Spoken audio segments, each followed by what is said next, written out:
మాజీ ప్రధాని దేవేగౌడ మనవడు ప్రజ్వల్ రేవన్నకు జీవిత ఖైదు పడింది. మహిళలపై అత్యాచారం కేసులో ప్రజ్వల్ రేవన్నను దోషిగా తేల్చిన బెంగళూరు ప్రత్యేక కోర్టు జీవిత ఖైదు విధిస్తూ తీర్పిచ్చింది. అత్యాచారం కేసులో మాజీ ప్రధాని హెచ్డి దేవేగౌడ మనవడు మాజీ ఎంపీ ప్రజ్వల్ రేవన్నకు జీవిత ఖైదు పడింది.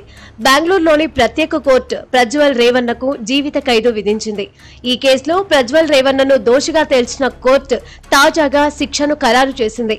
47 ఏళ్ల మహిళపై అత్యాచారం చేశారంటూ ప్రజ్వల్ రేవన్నపై కేసు నమోదైంది. తనపై అత్యాచారం చేయడమే కాకుండా వీడియో తీశారంటూ బాధితురాలు ఫిర్యాదు చేసింది. ఈ కేసుకు సంబంధించి ప్రజ్వల్ రేవన్నపై అత్యాచారం, లైంగిక వేధింపులు, సాక్ష్యాలను నాశనం చేసే ప్రయత్నం వంటి ఆరోపణలు రాగా కోర్టు విచారణలో నిజమని తేలింది. దీంతో శనివారం ప్రత్యేక న్యాయస్థానం జీవిత ఖైదు విధిస్తూ తీర్పు వెలువరించింది.